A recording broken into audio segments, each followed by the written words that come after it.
जितने भी जीव हैं, जितने भी मनुष्य हैं, उनकी एक ही लालसा होती है कि हम कभी मरे नहीं, हम सदा अमर हो। एक गाय भी, एक बकरी भी, एक आदमी भी। गाय के बात नहीं पता है, गाय बोल नहीं पाती है, लेकिन तुम किसी भी आदमी का, किसी भी मनुष्य के बारे में विचार करोगे, सोचोगे, अपने बारे में ही सोचो।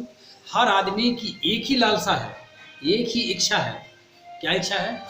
कि हम कभी नहीं मरते, हम सदा अमर रहते। एक बूढ़ा आदमी भी यही चाहता है। इसके लिए हम लोग पूजा करते हैं, प्रार्थना करते हैं, ध्यान लगाते हैं, दीक्षा लेते हैं, तीर्थ में जाते हैं, कितना उपद्रव करते हैं हम, और बहुत सारे पैसे बटोर के रखते हैं।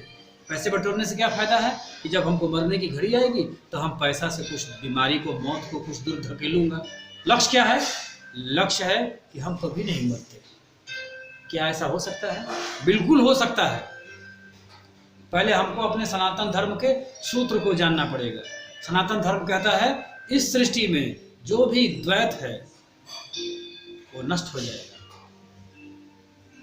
वही मैं अभी पढ़ा रहा था तुम लोगों को। जो भी इस सृष्टि में द्वैत है वो नष्ट हो जाएगा। अर्थात जो निर्मित हुआ है दो चीजों से, हमारा शरीर निर्मित हुआ है माँ से और पिता से, ये मकान निर्मित हुआ है बालू से, ईंटे से। जो कुछ भी है वो द्वैत से निर्मित है, यानी दो संयोगों के मिलन से निर्मित है। और जो भी द्वैत से निर्मित है वो नष्ट हो जाएगा। तो अमर होने का उपाय क्या है? अमर होने का उपाय यह है कि तुम अद्वैत हो जाओ, इस दो के चक्र से तुम बाहर हो जाओ। और अद्वैत होने का मार्ग ही भक्ति है, ध्यान है और साधना है।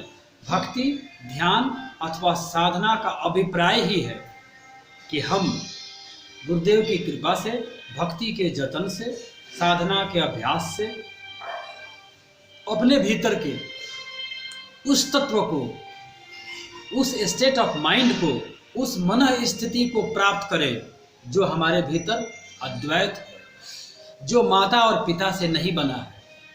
माता और पिता से हमारा शरीर बना है, और माता पिता से क्या नहीं बना है? आत्मा तो माता पिता से नहीं बनी है।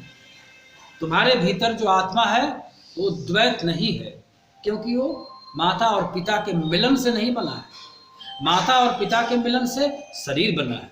तो तुम्हारा शरीर द्वैत है और द्वैत नष्ट हो जाएगा, निश्चित ही नष्ट होगा। आज नहीं नष्ट होगा, कल नष्ट होगा, लेकिन नष्ट जरूर होगा। तो लक्ष्य क्या है? इसके नष्ट होने से पहले तुम उस अद्वैत तत्व को प्राप्त कर लो, उस अद्वैत तत्व को जान लो जो द्वैत से नहीं बना है। और जो द्वैत से नहीं बना है वो कभी नष्ट नहीं होगा। उसी अद्वैत को जानने का, उसी अद्वैत को जानने वाले की जिंदगी सफल है।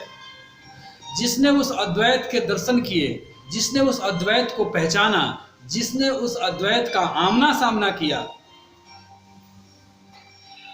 उसी का जीवन सफल माना जाएगा। उसी का जीवन सफल है।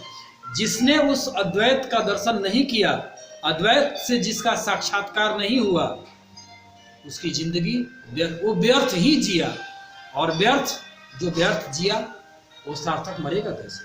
जो व्यर्थ जिया वो तो व्यर्थ ही मरेगा। इसलिए ध्यान की प्रक्रियाओं की, साधना की प्रक्रियाओं की, जो तुम पूजा करते हो, जो तुम प्रार्थना करते हो, जो तुम स्तुति करते हो, जो तुम वंदना करते हो, तुम अपने आप में मंथन करो, अपने आप में मिलाओ। क्या तुम्हें उसकी आहट भी आती है? तुम्हारे आसपास उसकी हवाएं भी महसूस होती हैं जो अद्वैत है? तुमने कभी उसके पायल की झनकार भी सुनी है जो कभी नहीं मरता? तुमने कभी, तुम्हारे चेहरे को कभी उस अदृश्य हवाओं ने छुआ है जो सनातन है, शाश्वत है? वही ब्रह्मगुरु है। जो ब्रह्मगुरु के परम तत्व को, ब्रह्मगुरु की शरणागति को प्राप्त नहीं हुआ, वो मरा ही हुआ है। वो मरने का अफसोस न करे। इसलिए जो जागे हुए हैं इस मूर्छा के तंद्रा में, जब भी समझ में आ जाए, जब भी बोध गहन हो जाए, जीवन के माया और प्रपंचों को कुछ क्षण के लिए दरकिनार करके अपने आत्मा के कल्याण के लिए, अपने अद्वैत के लिए भी प्रयास करेंगे। 24 घंटे हैं हमारे पास, 24 घंटे में 23 घंटे हम दुनिया जहान की गुलामी करेंगे, माँ की, बहन की, भाई की, भौजाई की, जिसका भी करना हो, जो सेवा कराना हो, जो मदद मांगना हो, जहाँ खड़ा करना हो खड़ा करो, जैसे घिसना हो घिसो, घिसने को तैयार हूँ, लेकिन 1 घंटा मेरे लिए छोड़ो। 1 घंटा हम अपने अद्वैत के लिए प्रार्थना करना चाहते हैं, अपने अद्वैत के लिए कुछ करना चाहते हैं, उसी का जीवन सफल हो।